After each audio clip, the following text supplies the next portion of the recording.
The morning sun poured through the glass walls of La Belle Luxe, the city's most extravagant luxury boutique. Gold-accented chandeliers glimmered like drops of captured sunlight, dancing across marble floors polished enough to see your reflection. It was the kind of place where millionaires came not just to shop, but to prove they belonged. Every inch of the store whispered wealth, status, and exclusivity. The fragrance of imported French perfumes floated in the air like a secret only the rich could afford to know. Astor's Clara Beaumont, the store's manager, stood near the counter like a queen guarding her palace. In her early 40s, tall, slim, and impeccably dressed in a tailored black suit, she had built her reputation on perfection and fear. Her employees moved with precision whenever she was around, careful not to wrinkle a display cloth or misplace a perfume bottle. To them, Clara wasn't just a boss. She was the embodiment of La Belle Luxe itself, cold, beautiful, and untouchable. Astor's that morning, business was smooth as silk until the glass doors opened and a woman stepped in. One who didn't belong, at least not in Clara's world.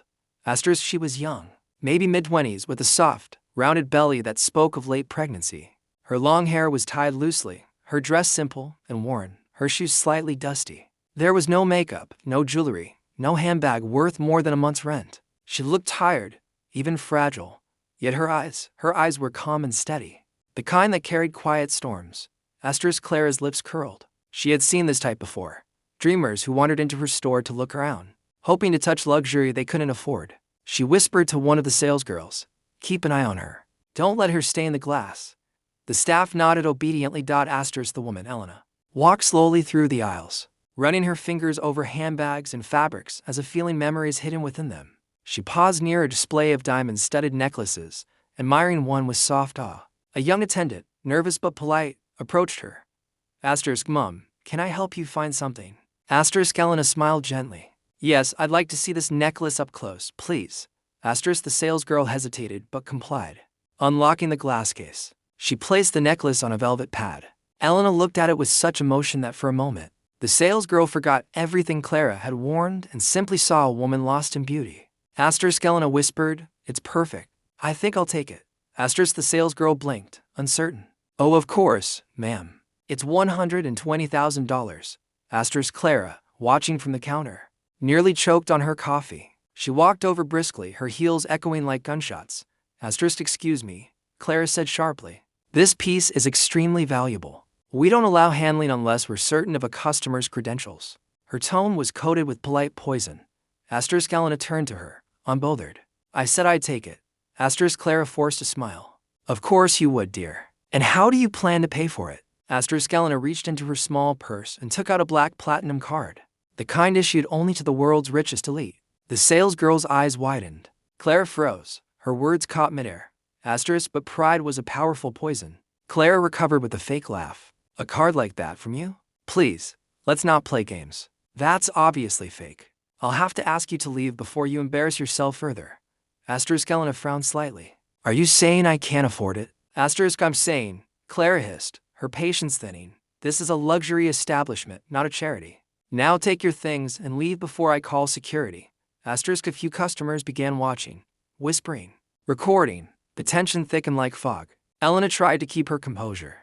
"Please," she said softly, "I just want to buy this for someone special." "It's important." Astor's, Clara's voice turned cold. "You think you can walk in here, dressed like that, and buy a diamond necklace? Do you know who shops here? Senators' wives, business moguls, royalty. Not street girls with fairy tales in their heads." Astor's, Elena's face paled, but she didn't argue. She placed the necklace back carefully. "I didn't mean to cause trouble."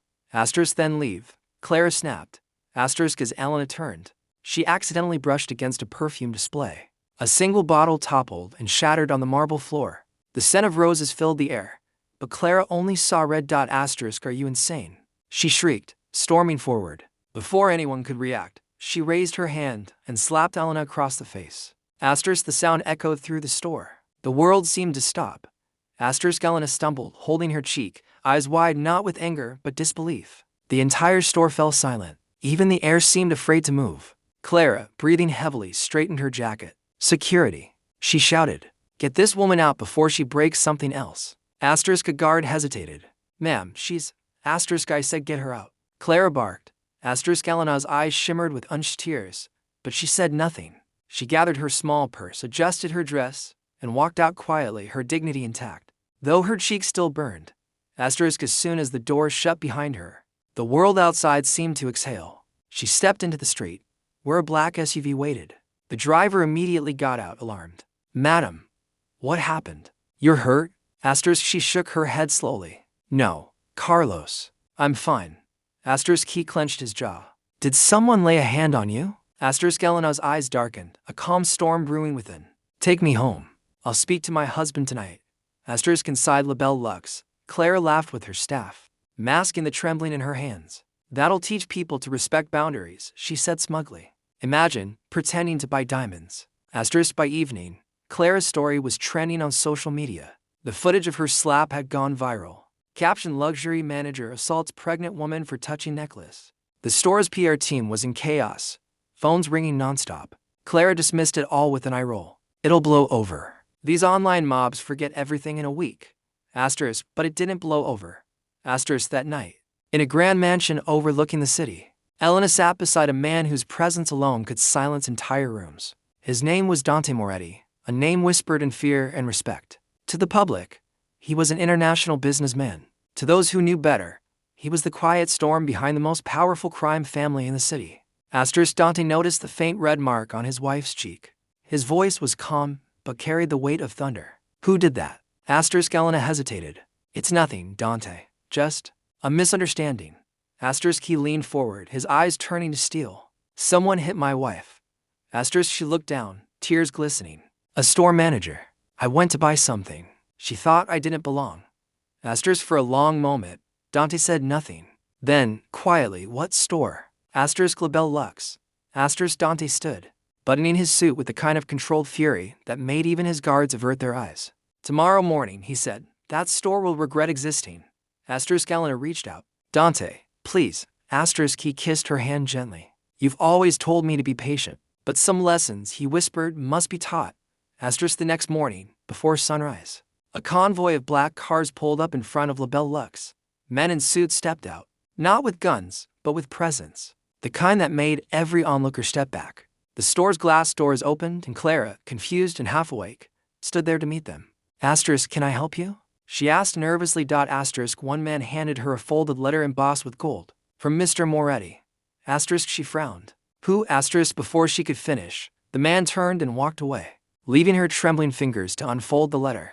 Inside, written in clean, elegant handwriting, were 3 chilling words. Asterisk, "You hit my wife." Asterisk, Clara's hands shook. The color drained from her face. Somewhere deep inside her gut, she knew her perfect world was about to crumble. Asterisk, and as dawn rose over the city, the entire staff of La Belle Luxe arrived to find their once glorious boutique surrounded by silent black cars and a storm waiting to begin. Asterisk, morning light crawled across the marble floors of La Belle Luxe, but the store no longer gleamed the same way. The air, once perfumed with confidence and luxury, now carried the sharp scent of fear. The employees whispered among themselves, glancing nervously at the black SUVs that still waited outside like silent beasts. Inside, Clara Beaumont tried to convince herself it was nothing. She told herself that the note she received, "You hit my wife," was a prank, maybe a cruel joke from online trolls after that viral video. Asterisk, but deep down, she knew it wasn't. The handwriting, the tone, the weight of the words, it was too deliberate, too dangerous. Asterisk, still, she straightened her suit and tried to act unfazed. She had a reputation to protect. The PR crisis had already reached management, and she couldn't afford to show weakness. Her phone buzzed constantly with messages from the regional director demanding explanations. Asterisk, by 9 a.m., a black car door opened and a man stepped out.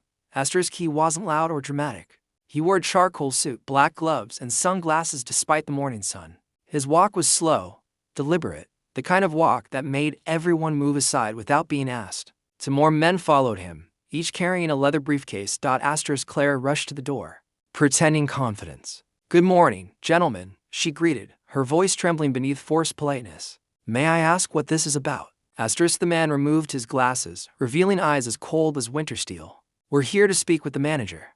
Asterisk, "I'm the manager." Asterisk, he smiled faintly, the kind of smile that didn't reach his eyes. "Then you're the person Mr. Moretti wants to see." Asterisk, the name froze her blood.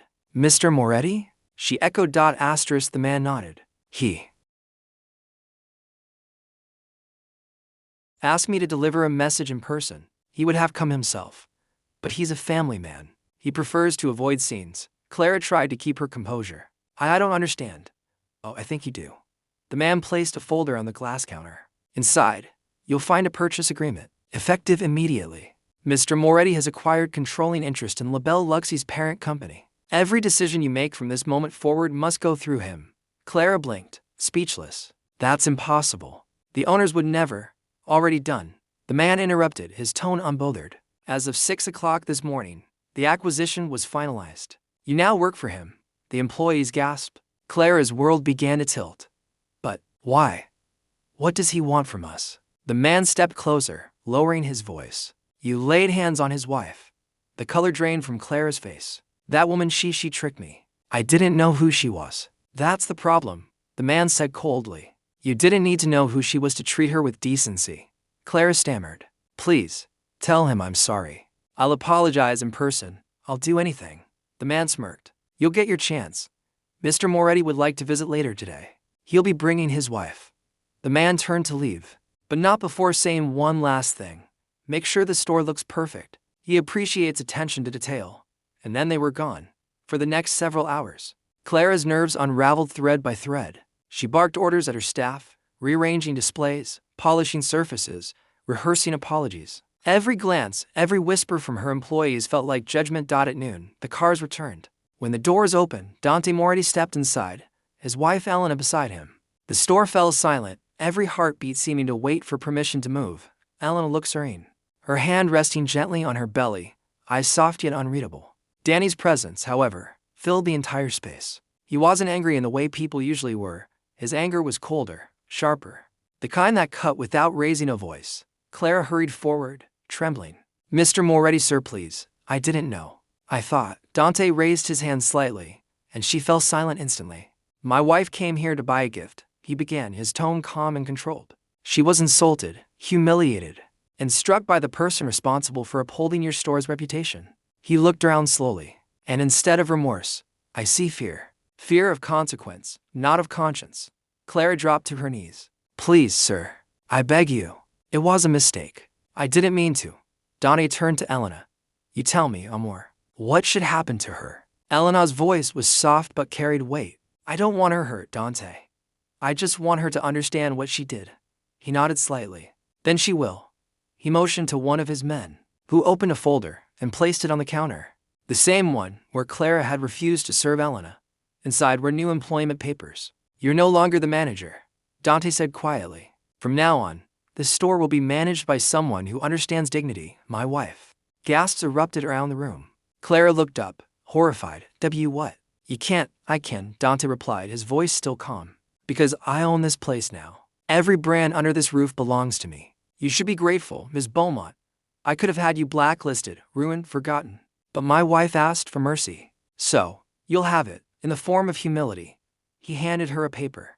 You'll stay here as a floor attendant. You'll serve customers. You'll smile at them, even if they look poor. And every time someone asks for help, you'll remember the day you turned kindness into cruelty.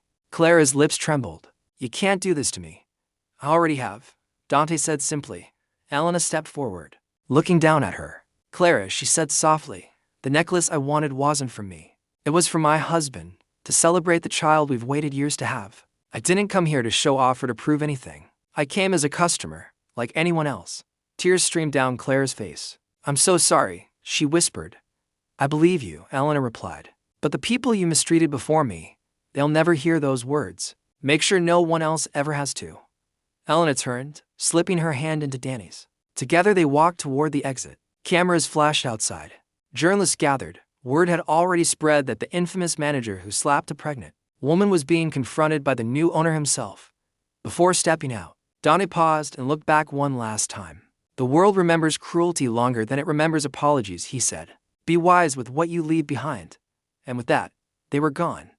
Over the following months, Labelle Luxe transformed. Under Elena's management, the store became known not for its exclusivity, but for its grace. Every customer, rich or poor, was treated with the same warmth. Business soared not because of the luxury items, but because of the story behind them. People wanted to see the woman who turned humiliation into compassion. Clara remained an employee, quietly folding clothes and assisting customers. She worked hard, humbled, learning the meaning of service from the woman she had once disrespected. Sometimes, when the store was quiet, she'd look at the necklace, the same one that had started everything, now displayed proudly in the front window. Renamed Elena's Grace, she would smile faintly, remembering the day she learned the cost of arrogance and the mercy of forgiveness. And far away, in the mansion overlooking the city, Dante and Elena stood by the window, watching the skyline. He wrapped his arm around her as she whispered, "You think she's learned?" Dante smiled softly. "People remember lessons that come from pain. But mercy, that's what changes them." He kissed her forehead, whispering, "You were right to stop me. Revenge burns fast, but grace lasts forever." As the city lights flickered below, Elena placed her hand on her belly and smiled. "Then that's what we'll teach our child." And with that, the story of power, pride, and redemption found its ending, not in vengeance, but in forgiveness. Months had passed since the storm that shook La Belle Lux. The city had moved on, but inside the store, memories lingered like faint perfume. What once symbolized arrogance now breathed humility and grace. The boutique thrived under Elena Moretti's leadership. Customers from every walk of life came not just to shop, but to experience her warmth, the way she made luxury feel human. Again, the press had crowned her the queen of compassion. But while the world admired her calm smile, only a few saw the quiet strength it took to stand beside Dante Moretti, the man whose power could move cities yet who now found peace and gentleness for her sake. It was late afternoon when Dante stepped into the boutique for the first time since the takeover. His presence, though quiet, commanded every gaze. Even now, the staff straightened unconsciously when he entered. Clara, folding scarves near the window, froze for a second before bowing her head. Elena turned and smiled when she saw him. "You shouldn't have come without warning. I would have had your espresso ready." He smiled faintly. "I miss watching you work." She walked to him, her steps slow but confident. Her belly had grown rounder, radiant with life. "Everything's been peaceful here," she said softly. "Almost too peaceful." Dante raised an eyebrow. "Too peaceful," she sighed. "It's strange. Sometimes I wonder if calm is just the silence before another storm." Before Dante could answer, the store doors swung open. Two men in suits entered, not customers, investigators. They carried an air of official authority that turned every head. The lead investigator held up a badge. "We're here on behalf of the Financial Crimes Bureau. We need to speak to the store manager, Elena Moretti." The atmosphere cracked instantly. Danny's jaw tightened. "What is this about?" he asked, voice low. The officer replied, "There's been a report of illegal financial transactions linked to this establishment. We have to inspect the records." Clara's eyes widened. She had spent months redeeming herself. But this was something new. Elena, calm as ever, gestured toward her office. "Of course, you'll have full cooperation." Inside the office, files were opened, systems checked, numbers traced. After an hour of tense silence, the investigator looked up. "Mrs. Moretti, several irregular transfers were made under this store's account last week. Into offshore banks." Danny's voice turned to ice. "Impossible. My accountants monitor every transaction." The officer turned the screen toward them. The proof was clear. Unauthorized payments had been processed through the store's internal system. Using Clara Beaumont's login credentials. Clara, standing by the doorway, gasped. "What? No. I didn't. I swear I didn't touch anything." Elena's expression softened, but her eyes sharpened with thought. "Then someone used your access." The officer folded his notes. "Until this is resolved, Mrs. Moretti, the Bureau will temporarily seize control of the store's finances." As the officers left, Dante exhaled slowly, forcing calm. "Someone's trying to hit us through this store." Elena nodded, "And they used Clara to do it." For the first time, Clara felt the weight of true fear. "Please, believe me," she pleaded, voice cracking. "I would never betray you. This job is all I have left." Elena looked into her eyes, searching. After a long silence, she said quietly, "Then help me find who did." Later that night, the boutique was dark except for the soft hum of security lights. Elena sat in her office, scrolling through transaction logs. Every click, every page deepened her frown. She wasn't just a kind woman. She was sharp, methodical. Dante had taught her how to read patterns, to look beyond the surface. Then she saw it. A strange timestamp from midnight 3 nights ago. Someone had accessed the store's terminal remotely, but the IP address didn't belong to Clara. It traced back to Rafael DeLuca, a rival businessman who had lost a major contract to Danny's company last year. Elena's pulse quickened. She called Dante immediately. "It's DeLuca. He's behind this." Within an hour, Danny's men had gathered at the mansion. Plans unfolded in calm whispers. Danny's face was unreadable, As he listened to the report, he thought he could touch what's mine. He said finally, he forgot who I am. Elena reached for his hand. Promise me, no blood. He looked at her. 1,000 storms in his gaze. No blood, he agreed softly, just justice. The next morning, the news broke like wildfire. The bureau had cleared Labelle Lux of wrongdoing. The fraudulent transfers were traced back to shell companies owned by Rafael De Luca. His empire collapsed overnight under charges of fraud and embezzlement. Danny's network had quietly fed the investigators the evidence they needed. Every detail timed perfectly. Meanwhile, Elena returned to the boutique, where the staff greeted her with relief and admiration. Business resumed, and the city once again celebrated her resilience. But something unexpected happened that day. Clara approached Elena with an envelope. It's my resignation letter. Clara said softly, you gave me a second chance, and I'll always be grateful. But this isn't my place anymore. I want to start over, somewhere honest, somewhere humble. Elena smiled gently. You've already started over, Clara. Don't run from your redemption. Stay, not as punishment, but as proof that people can change. Tears filled Clara's eyes. She nodded, unable to speak. For the first time in years, she felt something pure. Peace. 2 weeks later, a warm breeze swept through the Moretti mansion. Elena stood by the window, holding her newborn daughter in her arms. Dante sat beside her, gazing at the tiny child sleeping peacefully against her mother's heart. She looks like you, he whispered. Elena smiled faintly. Then she'll be trouble. He chuckled softly. She'll be strong. Elena looked out over the city lights, her voice thoughtful. You know, Clara's different now. She volunteers after hours, helps women who lost their jobs. Sometimes people just need one chance to be seen. Danny's expression softened. That's what makes you powerful, Amor. You change people without breaking them. She turned to him with a playful smile. And you scare them without touching them. He laughed quietly. We make a good team, then.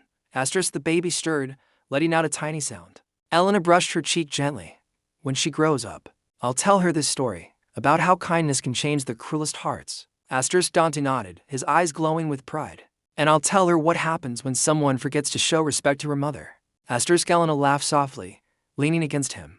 Fair enough. The camera of the world slowly pulled back. From the warmth of the mansion to the glowing lights of the city, to the shining windows of Labelle Lux, now a symbol of both luxury and grace. Inside the boutique, Clara arranged the new necklace collection. She paused for a moment, touching the display tag labeled Elena's Hope. It wasn't just a product, it was a promise. Promised that even in a world of gold and greed, humanity could still shine brighter. 15 years had passed since the storm that changed the fate of Labelle Lux. The city had grown taller, brighter, faster, but within the marble heart of the boutique, some things remained timeless. Under the soft glow of chandeliers, Elena, Moretti's daughter Isabella, stood by a window display, adjusting the necklace that had once started it all. Elena's grace. The girl was 17 now, graceful and confident, her long hair tied neatly, her eyes deep with quiet intelligence. Though she had inherited her father's poise, she carried her mother's warmth, a rare balance of strength and empathy. Outside, the streets hummed with life, and the world saw Isabella as the heir to the Moretti legacy, a dynasty of elegance, power, and redemption. But inside, Elena watched her daughter with mixed pride and worry. Dante entered quietly, older now, but his presence as commanding as ever. You've been watching her for 10 minutes, he teased gently. Elena smiled faintly. She reminds me too much of you. Then she'll be unstoppable, he replied. Reckless. Elena countered softly. They both laughed quietly. The kind of laughter that comes only from years of surviving storms together. But peace never lasts forever. That afternoon, a letter arrived, embossed, unmarked, and sealed with wax. Dante opened it slowly, his eyes narrowing as he read. It wasn't just a letter. It was an invitation to a private gala hosted by Luciano De Luca, the son of the man who had once tried to destroy their family. The name was enough to make the air heavy. Elena looked up sharply. De Luca. After all these years. Dante nodded. He's trying to rebuild his father's empire. And he's smart, charming, educated. He's using diplomacy instead of force. Elena's eyes darkened. You think it's a trap? He folded the letter neatly. It's an opportunity. If we don't show up, we look afraid. If we do, we'll see what game he's playing. That evening, the gala shimmered with wealth, golden lights, fine music, laughter that barely concealed tension. Dante and Ellen arrived hand in hand, drawing subtle stares. Everyone knew their story. The legend of power wrapped in grace. Then came the moment that changed everything. Luciano De Luca appeared, smiling with charming ease. Mr. and Mrs. Moretti, he greeted, his tone smooth. An honor, truly. Our families have history. Danny's eyes met his evenly. History should be remembered, not repeated. Luciano's smile didn't waver. Perhaps, but maybe our children can write a better one. Before Dante could respond, Isabella entered, radiant and confident in a silver gown. For a second, the room seemed to pause. Luciano turned and his composure flickered. He hadn't expected the Moretti's daughter to be this composed, this striking. He bowed slightly. Miss Moretti, you honor us. She smiled politely. My parents said it was time I saw what power looks like up close. Luciano chuckled softly. And what do you think so far? She tilted her head, eyes sharp. I think it hides behind chandeliers and champagne. But real power doesn't need an audience. Her words landed like a blade hidden in silk. Even Dante smiled faintly at his daughter's quiet fire. Days later, the De Luca invitation had stirred old whispers. Reporters speculated about an alliance or feud. Investors grew nervous. The city buzzed with curiosity. Meanwhile, Isabella began managing small affairs of Label Lux, mentoring under her mother, and learning the art of people, the same art Elena had once mastered. But something felt wrong. Late one night, as she reviewed shipment records, she found strange discrepancies, missing deliveries, duplicated invoices, shadow accounts. Someone was bleeding the store slowly, silently. She called her father immediately. Dante arrived within minutes, his expression unreadable. You have a good eye, he said. Scanning the papers, these signatures, they're perfect forgeries. Who would risk that? Isabella asked. Looked at the pattern of dates. Someone close enough to know our habits. Someone trying to test you. The next day. Isabella called an all-staff meeting. She didn't raise her voice, didn't show anger. She simply laid out the documents and waited. The silence was heavier than any accusation. Finally, one of the junior accountants broke down in tears. It wasn't me, I swear. Mr. De Luca's assistant offered me money, said it was just a favor. The revelation hit like thunder. Elena closed her eyes briefly. So, the De Lucas want revenge after all. Danny's voice was calm but final. Then we end it. Not with power, but with proof. The trap. That evening, Isabella called Luciano personally. Mr. De Luca, she said smoothly over the phone. I think you dropped something in our accounts. Why don't you come retrieve it? Luciano paused, caught off guard. You're bold, Miss Moretti. Maybe, she replied. I just learned from the best. She hung up before he could answer. Hours later, under soft boutique lighting, Luciano arrived, charming, confident, unaware that Danny's legal team and law enforcement were already positioned discreetly nearby. Isabella greeted him at the door. You've come alone. He smiled. Should I have brought flowers? She handed him a folder. No, just your signature. When he opened it, his expression shifted. Every falsified transaction, every offshore transfer, every bribe traced straight to his name. The documents were watermarked, time-stamped, and already shared with authorities. Set me up. He hissed. No, Isabella said calmly. You set yourself up. I just gave you the light to see it. Moments later, officers stepped forward. Luciano's mask cracked as he was escorted away. Dante approached his daughter, eyes filled with pride. You handled him better than I would have. Elena smiled softly. She didn't choose anger. She chose truth.